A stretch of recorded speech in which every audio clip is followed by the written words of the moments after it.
ভাই, একটা ওয়ার্ল্ড ফুটবলে একটা স্ক্যাম অনেক বছর ধরে চলছে। আমি জানি না আপনারা এটা খেয়াল করেছেন কি না। আমি অনেক দিন ধরেই ভাবছিলাম এটা নিয়ে ভিডিও করব, কিন্তু শিওর না হয়ে করতে পারছিলাম না। কালকে আমি পুরোপুরি শিওর হলাম। স্ক্যামটা হচ্ছে এটাই যে রিয়াল মাদ্রিদ আর চ্যাম্পিয়ন্স লিগ ফুটবলের ওই অ্যানথেমটা, ভাই এদের একটা আলাদা কিছু ব্যাপার আছে। এটা কোনো এই এই এই অ্যানথেমটা না, এই টিমটার মধ্যে একটা কোনো ডোপের মতো কাজ করে।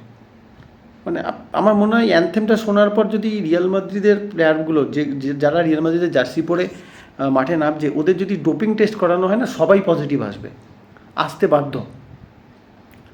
এই অ্যানথেমটা শোনার পর রিয়াল মাদ্রিদের কিছু একটা তো হয়ে যায়, প্লেয়ারগুলোর কিছু একটা হয়ে যায়, তারা একটা অন্য জগতে পৌঁছে যায়।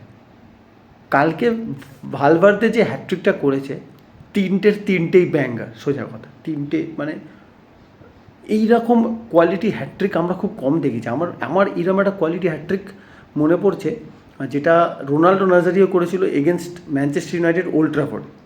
কিন্তু কালকে যে হ্যাট্রিকটা ভাই, বিশেষ করে থার্ড গোলটা, সেকেন্ড গোলটা তো মানে অনবদ্য। আমরা এই সমস্ত গোল কাদের দেখেছি? রোনাল্ডোকে করতে দেখেছিলাম আমরা, ক্রিশ্চিয়ানো রোনাল্ডোকে এরম গোল করতে দেখেছি, মেসিকে এরম গোল করতে দেখেছি, perfect placement, Valverde with his left foot. আর থার্ড গোলটা ভাই, গুয়েকে যেটা বুঝিয়ে দিয়েছে, গুয়েইকে যেটা বুঝিয়ে দিয়েছে কালকে ভালভার্দে, ভাই তুমি প্রিমিয়ার লিগের one of the top defender হতে পারো, বাট ঠিক আছে, it's Champions League, it's Real Madrid, Bernabeu ঢাকা ছাদ, তার সঙ্গে অ্যানথেম, পেছনে হালা মাদ্রিদ সং বাজছে, তোমরা কল্পনা করতে পারছো না, এটা চ্যাম্পিয়ন্স লিগ ভাই। আর আরেকটা যে জিনিস, সেটা হচ্ছে কালকের ম্যাচটা দেখার পর আমি কোথাও গিয়ে এটা বুঝতে পারছি যে জাবি আলোনসো কোথায় ভুলটা করেছিল। দেখুন, এই রিয়াল মাদ্রিদই তো লা লিগাতে ছড়াচ্ছে, উল্টো পাল্টা টিমের সাথে পয়েন্ট ড্রপ করছে, তাই না? উল্টো পাল্টা রেসপেক্ট দিয়ে বলছি, উল্টো পাল্টা ইন দ্য সেন্স রিয়াল মাদ্রিদের লেভেলের কথা ভেবে বলছি আমি। জিরোনা, তারপরে আরও কারা সব, এদের সাথে পয়েন্ট হারাচ্ছে উল্টো পাল্টা। আর সিটির সাথে কালকে যে কেউ চিন্তা করেনি ভাই, কেউ চিন্তা করেনি যে এখানে এটা 3-0 হতে যাচ্ছে, 4-0 হয়ে যেত। ভিনিসিয়াস খেলাটা এখনও জমিয়ে রেখেছে, কারণ এতিহাডে যদি ইনিশিয়াল 10 মিনিটের মধ্যে একটা গোল হয়ে যায় না, খেলা কিন্তু অন্যরকম হবে। আলটিমেটলি ইটস ম্যানচেস্টার সিটি, আর ওদের কাছে সেই জিনিসটা আছেও। টিমটা খারাপ কেউ বলবে না, একটু টাফ টাইম দিয়ে যাচ্ছে। Tough time in the sense premier লিগে তো জিতছেই, একটা দুটো ম্যাচে পয়েন্ট ড্রপ করেছে, উল্টোপাল্টা গোল খেয়ে আছে, ডিফেন্সটা অত ভালো কাজ করছে না, কালকেও আমরা দেখলাম।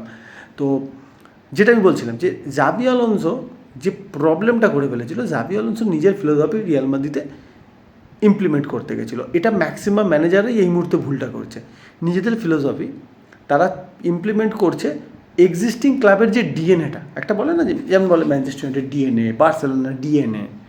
হ্যান্সি ফ্লিক দেখুন বার্সেলোনাতে নিজের ফিলোসফি ইমপ্লিমেন্ট করেছে উইথ বার্সেলোনার ডিএনএটাকে মেনটেন করে, পজিশনাল ফুটবল, হাই প্রেসিং, সেটাকে মেনটেন করে। জাবি আলোনসো যেটা চাইছিল, রিয়াল মাদ্রিদ তার অপোজিট ফুটবল খেলে বরাবর। ইউ ক্যানট এক্সপেক্ট যে রিয়াল মাদ্রিদ আপনাকে সারাক্ষণই ওই ট্যাকটিক্যাল ফুটবল দেবে, ওয়েল ডিসিপ্লিনড ফুটবল দেবে, একটা প্রপার ডমিনেটিং ফুটবল দেবে না, দেবে না ভাই।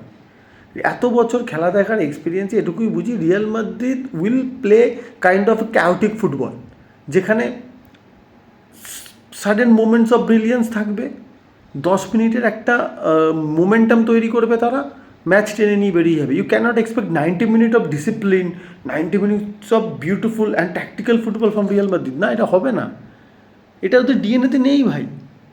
কালকে it was all about Manchester City. First goal হওয়ার আগে সিটির কাছে বল, বার্নাবিউ চেঁচামেচি করছে, ঠিক আছে, বা সাপোর্টারদের প্রথম থেকেই দেখছিলাম মাদ্রিদের প্লেয়াররা বার্নাবিউকে উত্তেজিত করার চেষ্টা করছে, মানে হাত ফাত দেখিয়ে বলছে, ভাই তোমরা চেয়ারের উপর উঠে পড়ো, লাফালাফি করো, চেঁচাও।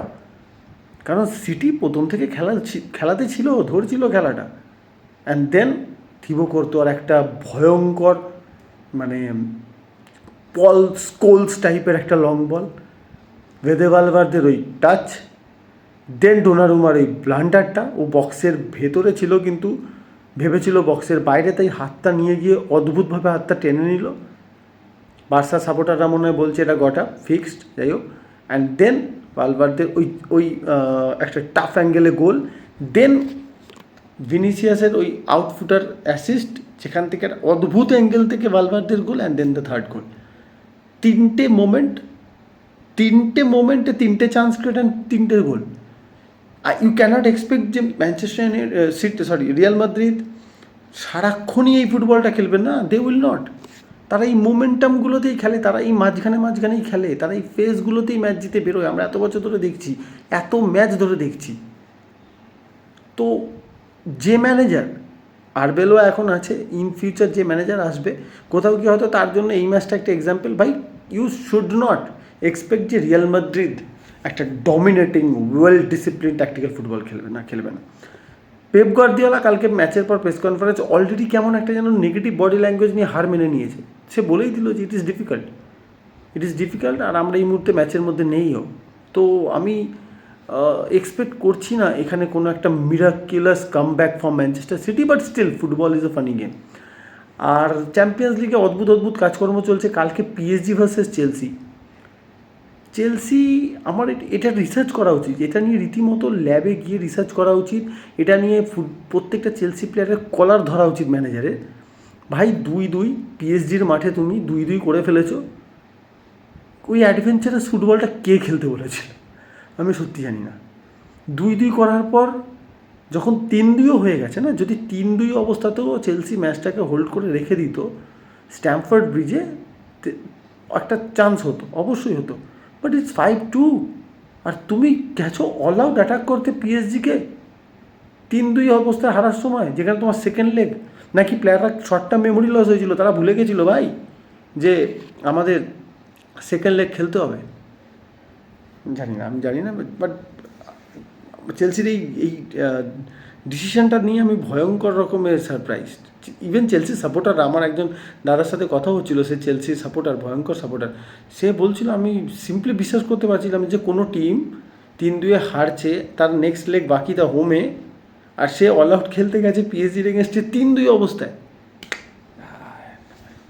Total brain fade movement. আর এছাড়া আর কি আছে? আর ওকে, টটেনহাম ব্লান্ডারের পর ব্লান্ডার করে যাচ্ছে, 16 মিনিটে 3টে গোল, তারপর গোলকিপারকে চেঞ্জ করে নিয়েছে। তো অদ্ভুত ঘটনা ঘটলো। মোটামুটি কিছু league already done. Bayern qualify করছে, ঝুলে আছে বার্সা নিউক্যাসল পরদিন ক্যাম্প নুতে খেলবে, it will be difficult. PSG almost qualify করে গেছে মনে হচ্ছে দেখে, মাদ্রিদ কোয়ালিফাই করে গেছে মনে হচ্ছে দেখে, তো অ্যাথলেটিকো কোয়ালিফাই করে গেছে মনে হচ্ছে দেখে। তো এইগুলোই, আর এর বাইরে এখন কিছু নেই, আলাদা কোনো আর খবর নেই। দেন এবার আবার উইকেন্ডে we will back to premier league. তো তখন আবার নতুন ভিডিওতে দেখা হবে। ততক্ষণের জন্য হালা মাদ্রিদ, জিজিএমইউ যা আছে সব কিছু। Bye guys.